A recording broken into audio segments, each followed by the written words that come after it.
أعوذ بالله من الشيطان الرجيم. بسم الله الرحمن الرحيم. يا أيها الذين آمنوا قوا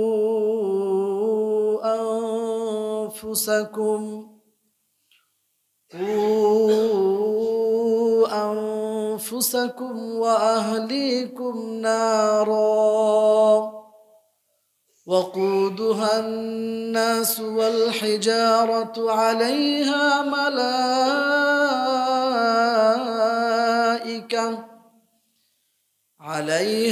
ملائكة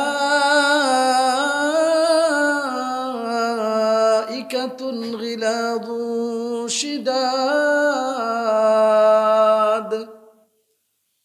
شداد لا يعصون الله ما أمرهم ويفعلون ما يؤمرون.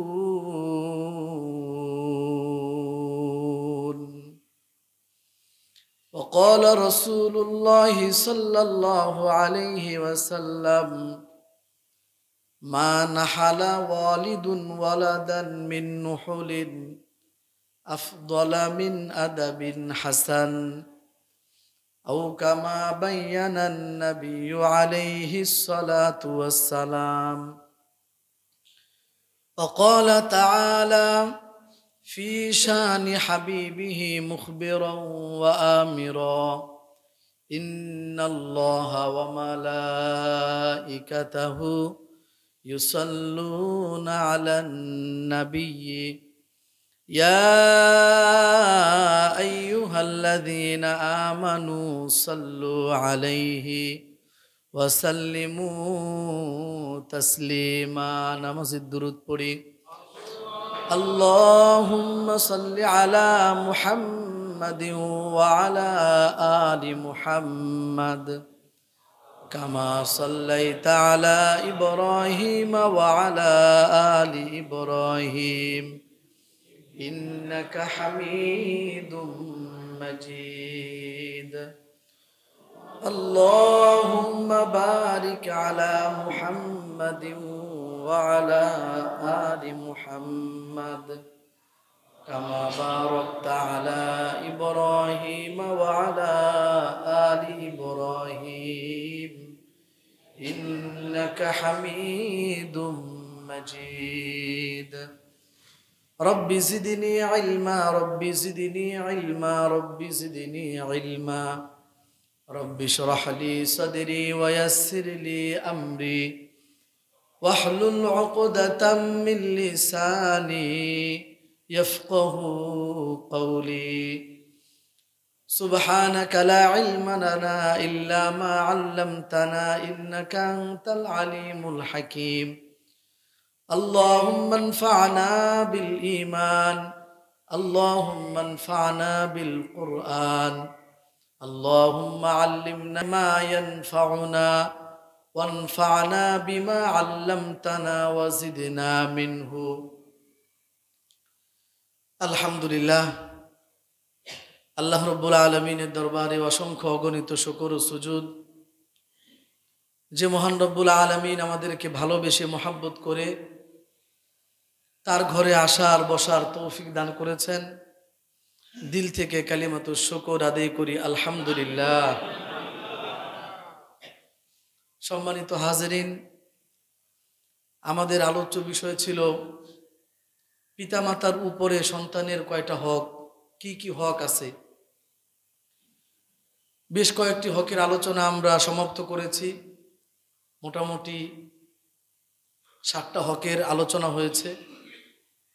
আমরা আরো 3টা হকের আলোচনা করব। মোট 10টা হক। পিতামাতার উপরে সন্তানের 10টা হক আছে। এই 10 হকের প্রত্যেকটাই পিতামাতাকে আদায় করতে হবে, নয়তো হুকুকুল ইবাদ তথা বান্দার হক নষ্ট করার অপরাধে কিয়ামতের ময়দানে আল্লাহর দরবারে অপরাধী সাব্যস্ত হতে হবে। আল্লাহ তাআলা আমাদের সকলকে আল্লাহ তাআলার কাছে নির্দোষ প্রমাণিত হয়ে বিনা হিসেবে আল্লাহ তাআলা জান্নাত নসিব করেন, বলি আমিন। তো 1 নম্বর হকের কথা আমরা আলোচনা করেছিলাম, সন্তানের জন্য দিনদার, পরহেজগার, আল্লাহওয়ালা আদর্শ পিতামাতা নির্বাচন করা, এটা সন্তানের সর্বপ্রথম হক। 2 নম্বর হক হলো স্বামী স্ত্রী একত্রিত হবার সময় দোয়া পড়ার মধ্য দিয়ে সন্তানকে ইবলিস শয়তানের প্রভাব থেকে মুক্ত রাখা। এগুলোর বিস্তারিত আলোচনা আমরা ইতিপূর্বে করেছি। 3 নম্বর হক হলো মায়ের পেটে যখন সন্তান ভ্রূণে পরিণত হয়, অর্থাৎ 4 মাস অতিক্রম করার পরে এই সন্তানকে আর নষ্ট করা যাবে না, এই সন্তানকে রক্ষা করা, এটা সন্তানের হক। 4 নম্বর হচ্ছে সন্তান জন্মগ্রহণ করার পরে ডান কানে আজান এবং বাম কানে একামতের বাক্যগুলো শুনিয়ে দেওয়া। 5 নম্বর হচ্ছে তাহনিক করানো। কোনো একজন বুজুর্গ আল্লাহওয়ালার চিবানো খেজুর ওই নবজাতকের পুরো মুখের মধ্যে, জিহ্বা, দাঁত, পুরো ভিতরের অংশ, মুখের ভিতরের অংশ, ওখানে এই মালিশ করে দেওয়া, একবারে ঘষে দেওয়া, যেন প্রত্যেকটা জায়গায়, মুখের প্রত্যেকটা জায়গা যেন স্পর্শ করে। একজন আল্লাহওয়ালা বুজুর্গের মুখের লালা নবজাতকের মুখের মধ্যে দিয়ে দেওয়া, এটাকে বলা হয় তাহনিক। 5 নম্বর। 6 নম্বর হলো সন্তানের ভূমিষ্ঠ হওয়ার 7ম দিনে মাথা মুন্ডন করা, মাথা মুন্ডানো, হলক করা, এবং তার চুল পরিমাণ স্বর্ণ অথবা রূপা অথবা তার মূল্য আল্লাহর রাস্তায় সদকা করা। এটা কয় নাম্বার ভাই? 6 নাম্বার। 7 নাম্বার হলো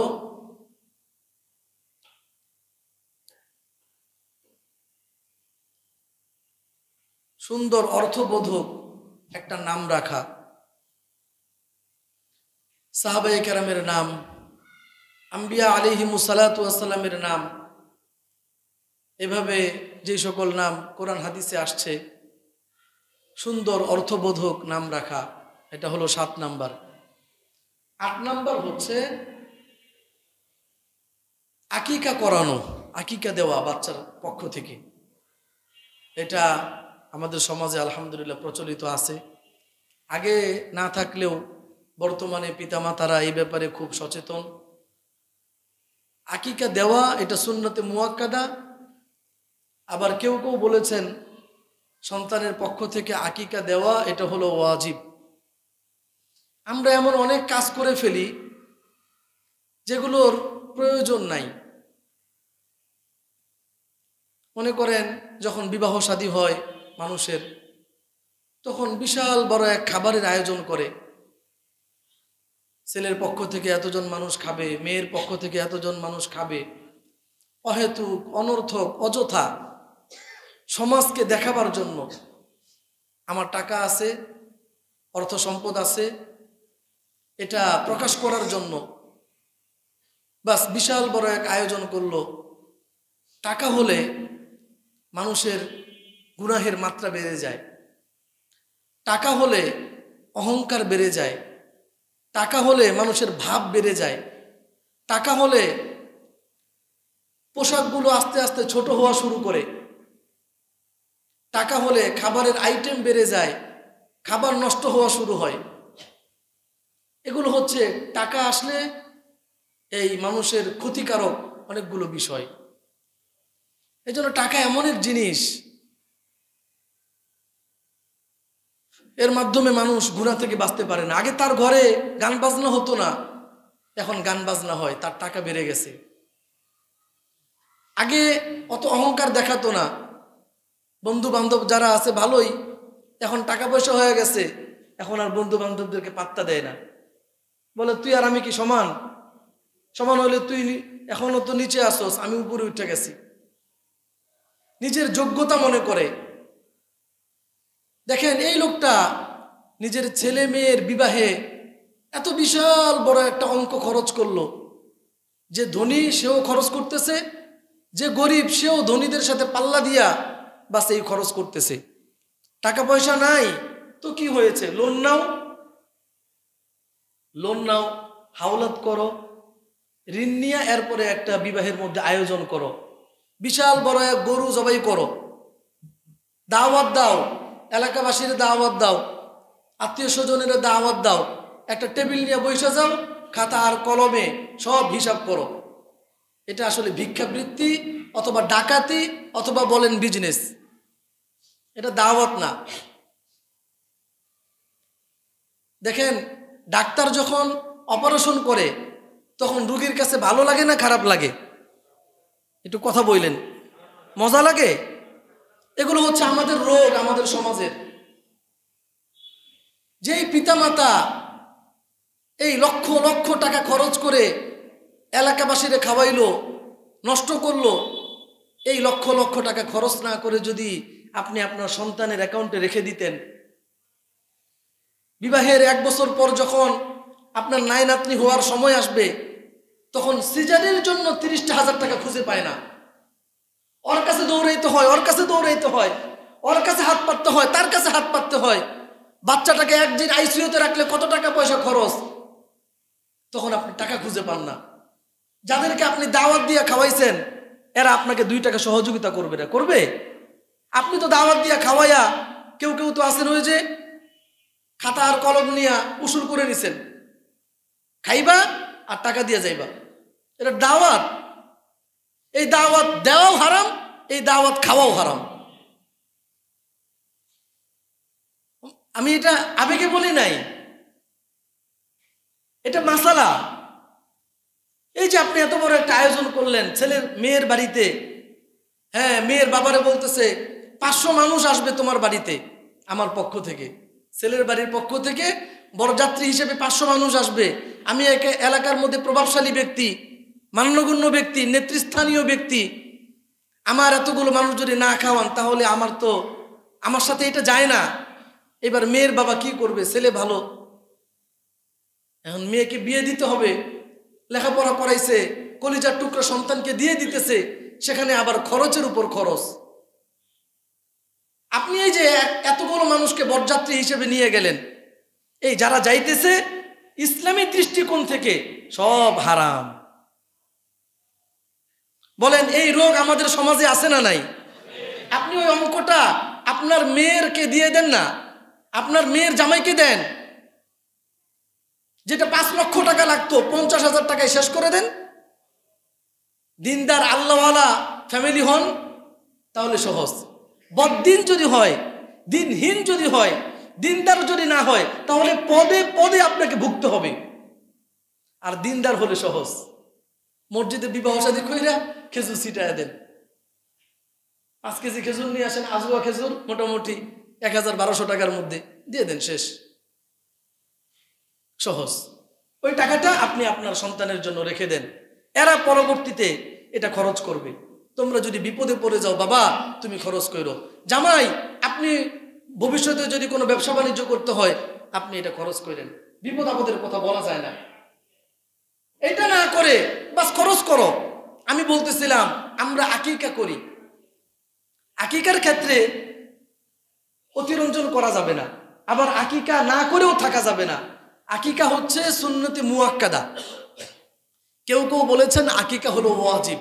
এতগুলো কথা সামনে কিছু আলোচনা করব সেজন্য বললাম।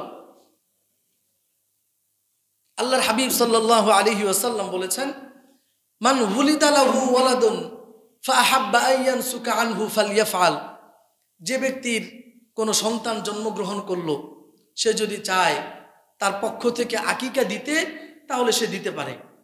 ফালইয়াফআল, সে যেন দেয়।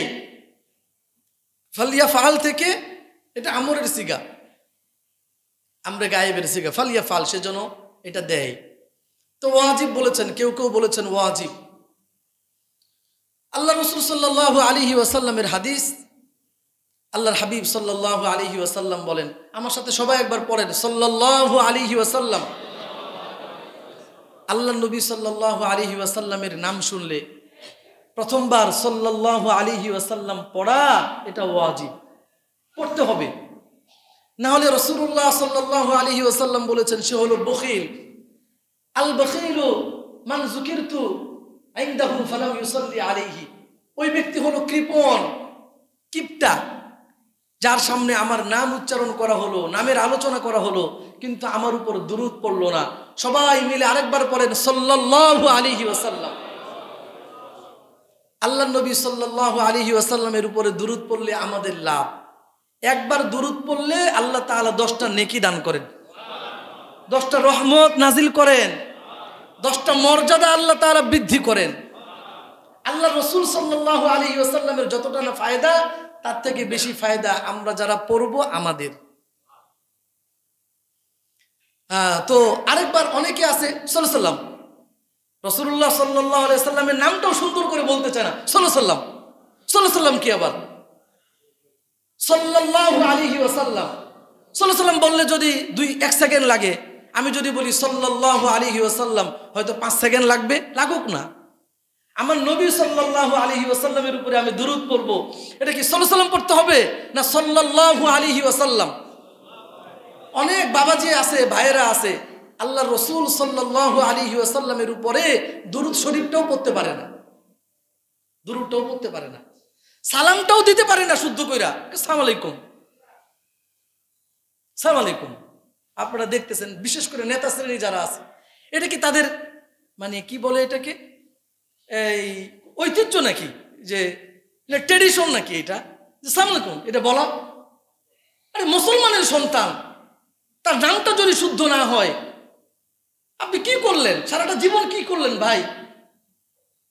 আপনি সালামটা শুদ্ধ করে দিতে পারতেছেন না, আপনার বাচ্চা কাচ্চা আপনার কাছ থেকে কি শিখবে?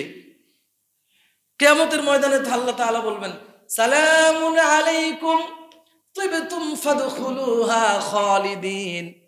ফেরেশতারা বলবে ও বান্দারা সালামুন আলাইকুম, আল্লাহ তাআলার পক্ষ থেকে তোমাদের উপর সালাম রহমত বর্ষিত হলো, তিবতুম তোমরা খুশি হয়ে যাও, ফাদখুলুহা খালিদিন এই জান্নাতে তোমরা প্রবেশ করো স্থায়ীভাবে, চিরস্থায়ী, আর কোনোদিন বের হবে না, বের হওয়ার কোনো সুযোগ নাই। একবার জান্নাতে গেলে আর বান্দা জান্নাত থেকে বের হবে।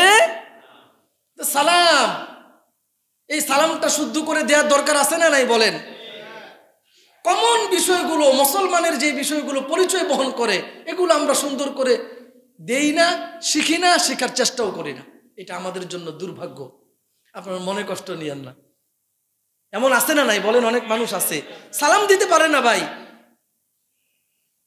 তো বলতেছিলাম সাল্লাল্লাহু আলাইহি ওয়াসাল্লাম, আল্লাহ নবী সাল্লাল্লাহু আলাইহি ওয়াসাল্লাম বলেছেন, খেয়াল করে শুনেন, কুল্লু মাউলুদিন মারহুনুন বিআকিকাতিহি, কুল্লু মাউলুদিন মুরতাহানুন বিআকিকাতিহি। দুইটা শব্দ আসছে, মারহুনুন, মুরতাহানুন। আল্লাহর হাবিব সাল্লাল্লাহু আলাইহি ওয়াসাল্লাম বললেন, প্রত্যেক নবজাতক তার আকিকার সাথে সুরক্ষিত। সুবহানাল্লাহ। প্রত্যেক নবজাতক তার আকিকার সাথে সুরক্ষিত। এখানে মারহুনুন শব্দ ব্যবহার করা হয়েছে, মানে রেহেন। রেহেন মানে বন্ধকি, বন্ধকি বস্তু। বন্ধক আমরা নেই না, কারো কাছ থেকে কোনো সম্পদ টাকা পয়সা নিলে যদি বিশ্বাস না হয় যে এই লোকটা আমার কাছ থেকে টাকা নিচ্ছে, আদৌ সে আমাকে ফেরত দিবে কিনা, অথবা যিনি নিচ্ছেন তিনি যদি মনে করেন যার কাছ থেকে আমি টাকাটা নিব সে আমাকে বিশ্বাস করবে কিনা, বিশ্বস্ততার জন্য ওই কিছু বন্ধকি রাখে। ভাই আমার কাছে স্বর্ণ আছে, এটার দাম মোটামুটি 50,000 টাকা হইতে পারে, কিন্তু আমার ইমার্জেন্সি 40,000 টাকা দরকার। তো ধরেন আমি আপনার কাছ থেকে 40,000 টাকা নিব, এই যে 50,000 টাকা দামের স্বর্ণটা আপনার কাছে দিলাম। তো স্বর্ণ যদি তার কাছে আসে তাহলে 40,000 টাকা মানুষ অনায়াসে দিয়ে দেয়, কারণ তার কাছে 50,000 টাকার স্বর্ণ আছে, ঠিক কিনা বলেন? তাহলে ওই যে স্বর্ণ দিছে এটা হলো বন্ধকি, বন্ধকি বস্তু। তো বন্ধকি বস্তুর মাধ্যমে সম্পদ যেমন সুরক্ষিত থাকে, আকিকার মাধ্যমেও সন্তান সুরক্ষিত থাকে। এটা রাসূলুল্লাহ সাল্লাল্লাহু আলাইহি সাল্লামের কথা। মানে জানের বদলে জান, জানের বদলে জান। আপনি যখন সন্তানের আকিকা দিবেন, দেখবেন আল্লাহ তাআলা এই সন্তানকে বড় ধরনের বিপদ আপদ বালা মুসিবত থেকে হেফাজত করবেন। এবং এটার বাস্তব অভিজ্ঞতা আমি, হ্যাঁ, নির্দিষ্ট সময় আছে, এই সময়ের মধ্যে যদি আপনি এই আকিকাটা দিতে পারেন, তাহলে আপনার জন্য এই উপকারটা আপনি দেখতে পাবেন, আপনি ফায়দা পাবেন। আমার 3টা সন্তান, আলহামদুলিল্লাহ, আল্লাহর মেহেরবানি। বড় সন্তানটার আমি 21 দিনের মাথায় 21তম দিনে আকিকা দেই। আল্লাহর মেহেরবানি, আল্লাহ তাআলা ওকে বড় বড় এমন কোনো রোগ বালা মুসিবত আজও পর্যন্ত হয় নাই। এরপরে ছোটটা, তারও আকিকা দিছি, কিন্তু সময়ের মধ্যে দিতে পারি নাই। দেখা যায় 2 দিন পর পর এই সমস্যা ওই সমস্যা, রোগ বালা মুসিবত লেগেই আছে। আবার ছোট বাচ্চাটা, তারও আকিকা আলহামদুলিল্লাহ আমি আগে নিয়ত করছি, মিষ্টি মাসটা পরে। আমার প্রথম 2টা ছেলে, এরপরে একটা মেয়ে। স্বাভাবিকভাবেই সবাই মিষ্টি চায়, যেহেতু আনন্দের খবর। প্রথমে তো 2টা ছেলে, এখন একটা মেয়ে আছে, মিষ্টি খাওয়াইবো। বলছি মিষ্টি খাওয়ামু, আগে আমি আমার সন্তানের হক আদায় করব। সন্তানের হক কি বলেন? আকিকা দেওয়া। মিষ্টির ধুম পড়ে যায়, অমুকের বাসায় 5 কেজি পাঠাও, অমুকের বাসায় 3 কেজি পাঠাও। যদি বলি বাচ্চার আকিকা দিচ্ছেননি, কয় হুজুর হাতে টাকা পয়সা নেই। আপনার এই মিষ্টি খাওয়াইতে কইছে কে? আপনি বাচ্চার যতটা না উপকার হবে, বাচ্চার যতটা না উপকার হবে, তার থেকে নিজের মনের খুশির জন্য আমরা বেশি কাজ করি, আপনি বেশি কাজ করেন। বাচ্চার উপকার ছিল, তার জন্য আকিকার ব্যবস্থা করা। বাচ্চার নাম দিয়ে আপনি খাওয়াইতেছেন, এখানে তো বাচ্চার কোনো লাভ নাই। এই জন্য বাচ্চার হক হলো নবজাতকের পক্ষ থেকে আকিকা দেওয়া। আল আকিকাতু, এটা হলো আরবি শব্দ। আকিকা, আল আকিকাতু আরবি শব্দ, অর্থ হচ্ছে এমন পশু নবজাতকের পক্ষ থেকে আল্লাহর নামে যেটাকে জবাই করা হয়, ওই পশুকে বলা হয় আকিকা। এখন আকিকার সময় কোনটা? কোন সময় আপনি আকিকা দিবেন? বাচ্চার 7ম দিনে, বাচ্চা জন্মগ্রহণ করার 7ম দিনে এই কাজটা করতে হবে। আমরা আগেও আলোচনা করেছিলাম 7ম দিন মানে কি। আরবিতে রাত্র আগে আসে, দিন পরে আসে।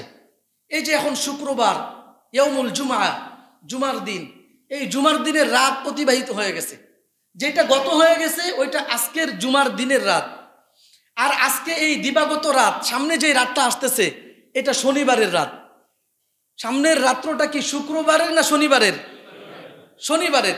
এখন মনে করেন কোনো বাচ্চা জন্মগ্রহণ করলো আজকে শনিবার, এই রাতের বেলা মাগরিবের পরে, তাহলে সে শনিবারে জন্মগ্রহণ করেছে। এই বাচ্চাটার আকিকা যদি দিতে হয়, আগামী শুক্রবারের মাগরিবের আগে আপনাকে দিতে হবে। যদি শনিবার যায়, রাত্র যদি হয়ে যায় শুক্রবার দিবাগত রাত, তাহলে কিন্তু 8ম দিনে পড়ে গেছে। 8ম দিন হতে পারবে না, 7ম দিন। কথাটা কি ক্লিয়ার হয়েছে ভাই? আমরা অনেকে ভুল করি, মনে করছে শুক্রবারে জন্ম নিছে হুজুর, না, মাগরিব হয়ে গেলে এটা আর শুক্রবার থাকবে না, এটা পরের দিন। তো 7ম দিনে আমরা আকিকা দিব। আল্লাহ রসুল সাল্লাল্লাহু আলাইহি ওয়াসাল্লাম 7ম দিনে আকিকা দিয়েছেন হযরত হাসান এবং হুসাইন রাদিয়াল্লাহু তাআলা আনহুমা। আয়েশা রাদিয়াল্লাহু আনহা থেকে একটি হাদিস আছে। আয়েশা রাদিয়াল্লাহু তাআলা আনহা বলেন, আল আকিকাতু তুযবাহু লিসাবঈন আও লি14 আও লি21। আয়েশা রাদিয়াল্লাহু আনহা, একটু তার কাছ থেকে যে হাদিস আসছে এটা আমাদের জন্য একটু সহজ হয়ে গেছে। আয়েশা রাদিয়াল্লাহু আনহা বলেন, আকিকা, সন্তানের পক্ষ থেকে আকিকার জন্তুটা তুমি জবাই করবা 7ম দিনে অথবা 14তম দিনে অথবা 21তম দিনে। তাহলে সহজ হয়ে গেল না? 14তম দিনে, 21তম দিনে। যদি পারেন আপনি 7ম দিনে দিবেন, সেটা যদি সম্ভব না হয় তাহলে 14তম দিনে, সেটাও যদি সম্ভব না হয় তাহলে কমপক্ষে 21তম দিনে আমাদেরকে দিতে হবে। এরপরে আর কোনো ধরাবান্ধা সময় নাই, আপনি যখন ইচ্ছা তখনই দিতে পারেন, কোনো সমস্যা নেই। এবার আসেন, আকিকার জন্য কোন ধরনের পশু, কয়টা পশু লাগবে? হযরত আয়েশা রাদিয়াল্লাহু আনহা থেকে বর্ণিত, আন উম্মিল মুমিনিন আয়েশা রাদিয়াল্লাহু তাআলা আনহা আন্না রাসূলুল্লাহ সাল্লাল্লাহু আলাইহি ওয়াসাল্লাম আমারহুম, আল্লাহ রাসূল সাল্লাল্লাহু আলাইহি ওয়াসাল্লাম আদেশ করেছেন, আইয়ু আক্কা আনিল গুলামি শাতানি মুকাফাতানি। যদি নবজাতক ছেলে হয় তাহলে 2টা একই ধরনের একই রকমের এই ছাগল দেওয়া, ছাগল হইতে পারে, বকরি হইতে পারে, যাই হোক, কোনো খাসি হইতে পারে, কোনো সমস্যা নেই, পাঠা বাদ দিয়া। কারণ পাঠা যে আছে, পাঠা ওগুলোর গায়ের থেকে গন্ধ বের হয়, খাওয়া হারাম তা না, গায়ের থেকে গন্ধ বের হয় হিসেবে এই পাঠা খাওয়া মাকরুহ বলেছেন অনেকে। হালাল, কোনো সমস্যা নাই। তো খাসি, বকরি, ছাগল আপনার ভাগ্যে যা কুলায় আপনি দিবেন। দুইটা আনিল গুলামি শাতানি মুকাফাতানি, যদি নবজাতক ছেলে হয় তাহলে একই রকমের দুইটা ছাগল আপনি দিবেন। ওয়ানিল জারিয়াতি শাতুন, আর যদি নবজাতক কন্যা হয়, মেয়ে সন্তান হয়, তাহলে তার জন্য একটা। দুইটা দিলেও দিতে পারেন, একটা দিলেও চলবে। এখন ছেলে হলে দুইটা, মেয়ে হলে একটা, এটা হলো স্বাভাবিক নিয়ম। অন্য একটা হাদিসে আসছে যদি সামর্থ্য না থাকে তাহলে ছেলে হোক মেয়ে হোক একটা দিলেও হয়ে যাবে, একটা দিলেও চলবে। এবার আসেন, আকিকার পশুর বয়স কেমন হবে? সহজ কথা হলো, আকিকার পশু আর কুরবানির পশুর বিধান এক। কুরবানির জন্য নির্ধারিত সময় আছে, জিলহজ মাসের 10, 11, 12 এই 3 দিনের যে কোনো একদিন কুরবানি। আকিকার জন্য নির্ধারিত কোনো সময় নাই, বছরের যে কোনো সময় আপনি আকিকা দিতে পারবেন, কোনো সমস্যা নাই। এটা একটা বিষয়। তাহলে আকিকার পশুর বয়স কেমন হবে? যদি উট হয় তাহলে 5 বছর, কুরবানির পশুর মতো। উট হলে 5 বছর, গরু এবং মহিষ হলে 2 বছর, ছাগল, ভেড়া, দুম্বা হলে 1 বছর। 1 বছরের নিচে কোনো ছাগল, ভেড়া, দুম্বা এগুলো দিয়ে আকিকা হবে না। এবার আসেন, আকিকার পশুর গোশত খাওয়া নিয়ে কিছু কথা।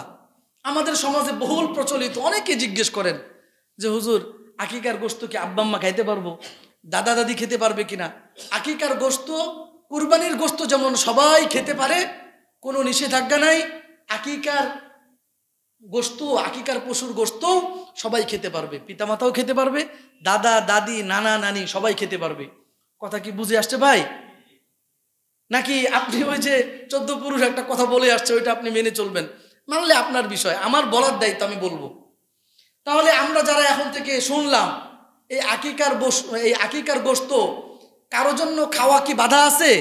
সবাই খেতে পারবে, ঠিক কিনা বলেন? সবাই খেতে পারবে। কুরবানির গোশত যেমন সবাই খাইতে পারে, আকিকার গোশতও সবাই খাইতে পারবে।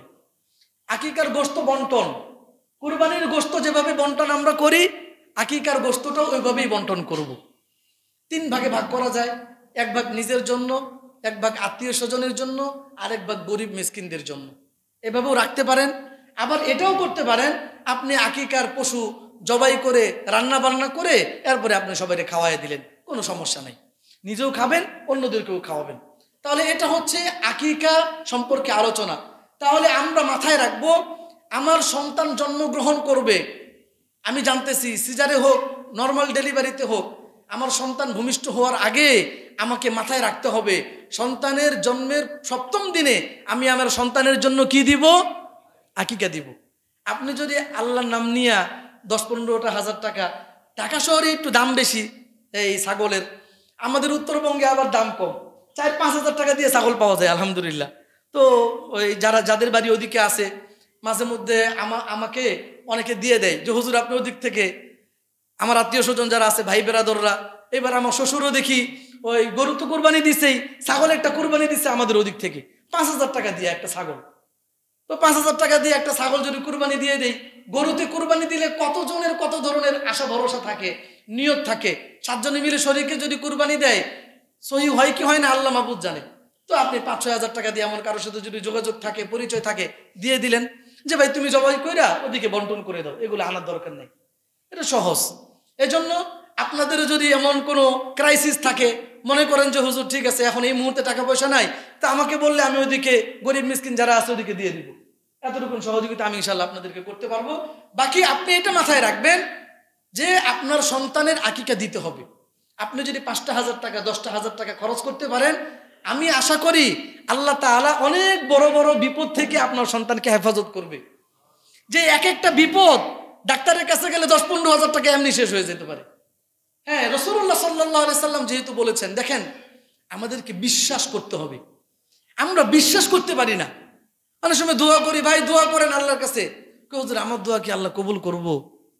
তা আপনি যদি এতটুকু বিশ্বাস আপনার মধ্যে সৃষ্টি না হয়, আপনি যদি নিজের মধ্যে তৈরি করতে না পারেন, হ্যাঁ অবশ্যই হবে, কেন হবে না?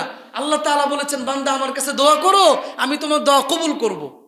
তো এই বিশ্বাস নিয়ে আমাকে দোয়া করতে হবে, এই বিশ্বাস নিয়ে আমাকে আমল করতে হবে। আমি গুনাহগার, আমার দোয়াকে আল্লাহ কবুল করবে, আমার আমলকে আল্লাহ কবুল করবে, এই কথা বলে আমল থেকে দূরে সরা যাবে না, দোয়া থেকে দূরে সরা যাবে না। বরং আমার দোয়াকে আল্লাহ কবুল করবে, আমি তো গুনাহগার, এই মনোভাব নিয়ে আপনি আরো নতি স্বীকার করে, আরো লজ্জিত হয়ে, গুনাহ ছাড়ার সংকল্প করে আপনি আল্লাহর কাছে দোয়া করবেন। কথা কি বুঝে আসছে ভাই? তাহলে আমরা আকিকা দেওয়ার চেষ্টা করব। এটা হচ্ছে 8 নাম্বার হক বাচ্চার। 9 নাম্বার হক হলো খতনা করানো, বাচ্চার খতনা করানো। এটাও কেউ কেউ বলেছেন সুন্নতে মুআক্কাদা, আবার কেউ কেউ বলেছেন ওয়াজিব। সপ্তম দিনের পর থেকে নিয়ে বালেগ হওয়ার আগ পর্যন্ত খতনা করানো, এইটা প্রত্যেক পিতামাতার উপরে সন্তানের হক, খতনা করায় দিতে হবে। আলহামদুলিল্লাহ আমরা মুসলিম যারা আছি, হ্যাঁ আমরা আমাদের সন্তানদেরকে খতনা করিয়ে দিই। তবে আমার কাছে মনে হয় ছোটবেলায় খতনা করালে সবচেয়ে ভালো। এখন ডিভাইস পাওয়া যায়, হ্যাঁ বাচ্চা যখন মনে করে নাড়াচাড়া করতে পারে না, 1 মাসের মধ্যে করে দিলে সবচেয়ে ভালো। ওয়ও বুঝলো না, আব্বা আম্মারও কোনো খবর নাই। আর যদি বাচ্চা 2-3 বছর হয়, স্বাভাবিকভাবে আমরা এই সময়টাই করি। হ্যাঁ আগে তো একটা সময় ছিল ওই হাজম দিয়ে খতনা করাই তো, হ্যাঁ তো এখন আলহামদুলিল্লাহ এটা সহজ হয়ে গেছে। আবার কিছু ডাক্তারের কিছু নিউজ দেখলাম যে খতনা করাইতে গিয়ে আল্লাহ মাফ করেন সন্তানটা মারাই গেছে। তো এই ক্ষেত্রে একটু ভেবেচিন্তে অভিজ্ঞতা সম্পন্ন যারা, ওই সকল ডাক্তারদের শরণাপন্ন হয়ে এরপরে আমরা এই সুন্নতটা আদায় করব। এখন আসেন 9 নাম্বার আমল হচ্ছে, হক হচ্ছে খতনা করানো। বাস শেষ, আপনি খতনা করায় দিবেন বালেগ হওয়ার আগ পর্যন্ত। 7ম দিনের পর থেকে বালেগ হওয়ার আগ পর্যন্ত আপনি খতনা করায় দিবেন। একটি দুর্বল হাদিসে আসছে আল্লাহ নবী সাল্লাল্লাহু আলাইহি ওয়াসাল্লাম থেকে বর্ণিত, আন্নাহু আক্কা আনিল হাসানি ওয়াল হুসাইনি ওয়া খাতানাহুমা লিসাবআতি আইয়ামিন। আল্লাহ রাসূল সাল্লাল্লাহু আলাইহি ওয়াসাল্লাম হাসান হুসাইনের পক্ষ থেকে আকিকা দিয়েছেন এবং জন্মগ্রহণের 7ম দিনে তাদের খতনা করায় দিয়েছেন। কত দিনে? 7ম দিনে। এটা হাদিস, লিসাবআতি আইয়ামিন ওয়া খাতানাহুমা লিসাবআতি আইয়ামিন, 7ম দিনে খতনা করায় দিয়েছেন। বাস আমরা খতনাই করাবো। খতনা কেন্দ্রিক অনুষ্ঠান, সুন্নতে খতনার ওই যে বললাম বিশাল বড় অনুষ্ঠান করে। আমি তো সবসময় বলি যে এটা হলো নুনুর বিষয়, গুপ্তাঙ্গের বিষয়, লজ্জাস্থানের বিষয়, এটাকে আবার প্রকাশ করার কি দরকার? এখন এটা আমাদের মানে জাত চলে যায়। যদি খতনার অনুষ্ঠান না করে তাহলে আমরা ঠিক থাকতে পারি না। দুনিয়ার সব সুন্নত বাদ, এই সুন্নত আগে পালন করতে হইব, খতনার অনুষ্ঠান করতে হবে। বলেন আমরা যে এতগুলো হকের আলোচনা করলাম, খতনা করার পরে কোনো অনুষ্ঠানের আলোচনা আসছে, তো কোত্থেকে আপনি বানাইলেন? এটা আপনাকে কে করতে বলছে? আপনি যদি দিন মতো চলেন আপনার জন্য সহজ, মানুষেরাও একটু সহজে থাকতে পারবে। এই যে আপনি আয়োজন করতেছেন খতনা উপলক্ষে, এই আয়োজন করাটাও আপনার জন্য অবৈধ হইতেছে, হারাম হইতেছে। যারা আয়োজনে অংশ নিতেছে এরাও হারাম করতেছে। আল্লাহর মেহেরবানি, আমার 3টা সন্তান হয়েছে, 2 সন্তানের আমি খতনা করাইছি, 2 ছেলের। একজনের বেলাতেও আমি কোনো অনুষ্ঠান করি নাই, আলহামদুলিল্লাহ। বলেন আপনি কি মনে করেন এই সমাজে এটা সহজ না কঠিন? কঠিন না?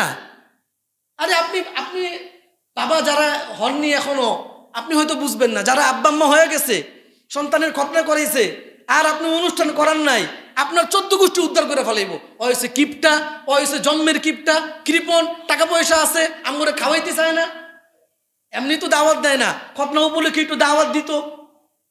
আরে দাওয়াত কি খতনা উপলক্ষে দিতে হইব? আপনি এমনি দাওয়াত দিবেন। তাহলে আমরা আল্লাহকে খুশি করার জন্য কাজ করব। রাজি আছে তো ইনশাআল্লাহ? ওই বাচ্চার জন্য আপনি বাচ্চার হক আদায় করেন। বাচ্চার হক আদায় করতে গিয়ে যদি কিছু টাকা পয়সা আপনার থাকে তার অ্যাকাউন্টে জমা করে দেন, তাহলে এটা ওর জন্য উপকার হবে। এটা হলো 9 নাম্বার হক। শুধু খতনা করাবো না, পাশাপাশি অনুষ্ঠানও করাবো। দেখি হাত তোলেন তো, কে অনুষ্ঠান করবেন? করবেন না তো ইনশাআল্লাহ? আপাতত আমরা এই এলাকার মধ্যে যারা আছি, এখন আপনি আলোচনা শুনছেন, আপনি বলবেন খতিব সাহেব তো আলোচনা করছে, এই জন্য আমি করতেছি না, নাহলে করতাম। যদি না শুনতাম, এখন আপনার জন্য একটা সুবিধা, হুজুর আলোচনা করছে, আমরা তখন ওয়াদা করছি করবো না। ভালো কাজের জন্য ওয়াদা, হারাম কাজ ত্যাগ করবেন, হারাম কাজ করবেন না, এই জন্য ওয়াদা করলে সমস্যা আছে? আমি গুনাহ করব না, এই ওয়াদা করলে কি সমস্যা আছে ভাই? তো হাত তুলেন দেখি, হাত তুলেন। কে কে ওয়াদা করতেছেন আপনার বাচ্চার খতনা অনুষ্ঠান করবেন না ইনশাআল্লাহ? আল্লাহ সাক্ষী আছে তো ইনশাআল্লাহ? জি, হাত নামান। আমরা কেউ করব না, রাজি আছে ইনশাআল্লাহ ভাই? দেখেন, আমি আপনি 10 জন মিলে একটা সমাজ কিন্তু আসমান থেকে নাজিল হয় না। আমরা সবাই মিলে যদি ঐক্যবদ্ধ হই, আমরা কোনো গুনাহ করব না, আমরা কোনো গান বাজনা বাজাবো না, হ্যাঁ, আমরা নারী পুরুষ বেপরদায় চলবো না। আমরা যদি ঐক্যবদ্ধ হই তাহলে সহজ। একটা দিনই পরিবেশে দিন মেনে চলা সহজ। আর যদি বদ্দিনই পরিবেশ হয় ভাই, তাহলে দিন মেনে চলাটা কঠিন। আপনি দিনদার, আপনি দাওয়াতে তাবলিগে গেছেন, আপনি কোনো পীর সাহেবের দরবারে খানকায় কয়েকদিন ছিলেন, আপনার মধ্যে অনুভূতি আসছে আল্লাহর দিন মেনে চলা, দিনের উপরে চলা, আপনি আলহামদুলিল্লাহ প্রতিজ্ঞাবদ্ধ হয়ে আসছেন। নির্ধারিত একটা সময় দিনের উপর চলে যখন আপনি আপনার পরিবেশে আসলেন, পরিবেশ তো বদ্দিন। 2 দিন পরে দেখবেন আপনি নামাজ ছেড়ে দিতেছেন, আপনি জিকির আজকার ছেড়ে দিচ্ছেন, আপনি কোরআন তেলাওয়াত বাদ দিয়ে দিচ্ছেন। আপনি অবাক হয়ে গেলেন, কিরে আমি না ওই ব্যক্তি? তাবলিগে যাওয়ার পরে, হ্যাঁ, এরপরে কোনো পীর সাহেবের খানকায় যাওয়ার পরে আমার মধ্যে পরিবর্তন আসছে। আমি কোনো গুনাহ করি নাই, আমার কোনো দিন তসবি 6 তসবি কোনো দিন ছুটে নাই, জিকির আজকার কোনো দিন ছুটলো না, আউয়াবিন ইশরাক 5 ওয়াক্ত নামাজ কোনো দিন ছুটে নাই। এখন থেকে আস্তে আস্তে সব চলে যাচ্ছে। যাওয়ার কারণ হলো আমাদের পরিবেশটা দ্বীনি পরিবেশ না। দ্বীনি পরিবেশ তৈরি করতে হবে। এটা আসমান থেকে নাজিল হবে না, আপনাকে আমাকে তৈরি করতে হবে, হিম্মত করতে হবে। আল্লাহ তাআলা আমাদের পরিবেশটাকে দ্বীনি পরিবেশ বানায় দেন। ভাইরা আমার, 10 নাম্বার হক সন্তানের, এটা সবচেয়ে, যদিও 10 নাম্বারে আনছি, সন্তানের হক আরও আছে। এভাবে আলোচনা করতে গেলে দেখবেন যে অনেক হকের আলোচনা আসতেছে, কিন্তু মৌলিকভাবে 10টা হকের আলোচনা আমি করলাম। 10 নাম্বার হক যদিও সবার পিছনে বলতেছি, কিন্তু এইটা হলো 1 নাম্বার। এটা কয় নাম্বার? 1 নাম্বার। 10 নাম্বার হক হলো সন্তানকে ইলমে দ্বীন শিক্ষা দেওয়া। আমরা মুসলমান, দেখুন, এই ব্রিটিশ যখন আমাদেরকে শাসন করতেছিল, ব্রিটিশরা যখন আসছে, এরা 200 বছর পর্যন্ত আমাদেরকে শাসন করতেছে। হ্যাঁ, এর আগে মুসলমানেরা এই ভারত উপমহাদেশ শাসন করছে। মুসলমান, এই যে বিভিন্ন রাজা বাদশাদের নাম আমরা শুনি, বাদশাহ আলমগীর, হ্যাঁ, আরো বড় বড় সুলতান মাহমুদ গজনবী, আলিহির রহমা। আমাদের ইতিহাসটা আমরা ভুলে গেছি, আমরা পড়িও না, পড়াইও না। আমরা মুসলমান, কিন্তু মুসলমানের শিক্ষাটা আমাদেরকে তারা নিতে দেয় নাই। যখন ব্রিটিশ বিরোধী আন্দোলন শুরু হলো, সিপাহী বিপ্লব থেকে শুরু করে নিয়ে ব্রিটিশ বিরোধী আন্দোলনে, আপনারা জানেন সিপাহী বিপ্লবের পরে দিল্লির এমন কোনো, হ্যাঁ, রাস্তার 2 ধারে এমন কোনো গাছ বাকি ছিল না, বৃক্ষ বাকি ছিল না, যেই গাছে উলামায়ে কেরামের লাশ ঝুলে নাই। ব্রিটিশরা আমাদেরকে এতটা নির্যাতন করেছে, আমরা এদেরকে তাড়াইছি, এরা আমাদেরকে শোষণ করত। আমাদের দেশ থেকে কাঁচামালগুলো নিয়ে তারা বিভিন্ন জিনিসপত্র বানায় আবার আমাদের কাছে বিক্রি করতো অনেক চড়া মূল্যে। আমাদেরকে গরুর মতো খাটায়া টাকা পয়সা সব নিয়ে যেত। একটা সময় ভারত উপমহাদেশের মানুষেরা, হিন্দু মুসলমান সবাই কাঁধে কাঁধ মিলায়া কিভাবে ব্রিটিশদেরকে এই ভারতবর্ষ থেকে বিতাড়িত করা যায়, ইস্ট ইন্ডিয়া কোম্পানি নামে তারা ভারতবর্ষে বিভিন্ন কুঠি নির্মাণ করেছে, বিভিন্ন কোম্পানি তারা তৈরি করেছিল। একটা সময় আল্লাহ তাআলা এদের থেকে আমাদেরকে মুক্তি দান করেছেন। ভাইরা আমার, ব্রিটিশরা গেছে, কিন্তু তারা যাওয়ার সময় বলেছে যে আমরা এমন কিছু শিক্ষা ব্যবস্থা তোমাদেরকে দিয়ে যাচ্ছি, শক্ল সুরত মে তোমারা হোগা আর দিল ও দিমাগ মে হামারা হোগা। চেহারা শুরুতে দেখবা তোমাদের মতো মুসলমান, কিন্তু চিন্তা চেতনায় সব আমাদের চিন্তা চেতনা লালন করে। আমরা বলি আমরা স্বাধীন, আসলে আমরা স্বাধীন না। একটা স্বাধীন রাষ্ট্র কাকে বলে এটার সংজ্ঞা আমরা জানি না। স্বাধীন রাষ্ট্রের মৌলিক 2টা বিষয় থাকতে হয়। যে কোনো স্বাধীন জাতি, স্বাধীন রাষ্ট্রের মৌলিক 2টা বিষয় থাকতে হয়। 1 নম্বরে হলো তাদের নিজস্ব আদর্শ, 1 নম্বর। 2 নম্বর হলো ওই নিজস্ব আদর্শের অনুসারী এবং বাস্তবায়নকারী সমন্বয়ক একটা প্রশাসন। নিজস্ব আদর্শ থাকতে হবে। নিজস্ব আদর্শ মানে কি? নিজেদের এই একটা অর্থ ব্যবস্থা থাকবে, নিজেদের শিক্ষা ব্যবস্থা থাকবে, নিজেদের বিচার ব্যবস্থা থাকবে। একটা রাষ্ট্রের মৌলিক এই 3টা বিষয় থাকে: শিক্ষা ব্যবস্থা, বিচার ব্যবস্থা, অর্থনীতি, অর্থ ব্যবস্থা। এই 2টা আদর্শ যদি কোনো রাষ্ট্রের থাকে, বুঝতে হবে তারা স্বাধীন, আর না হলে তারা পরাধীন। মানচিত্রে হয়তো স্বাধীন হইতে পারে, কিন্তু আসলে তারা স্বাধীন না। এবার আপনি বলেন তো, মনে করেন এখনই না আমরা বাংলাদেশ পেলাম ৭১-এর পরে, এরপরে ৪৭-এর পরে আমরা পাকিস্তান পেয়েছিলাম ব্রিটিশদের থেকে।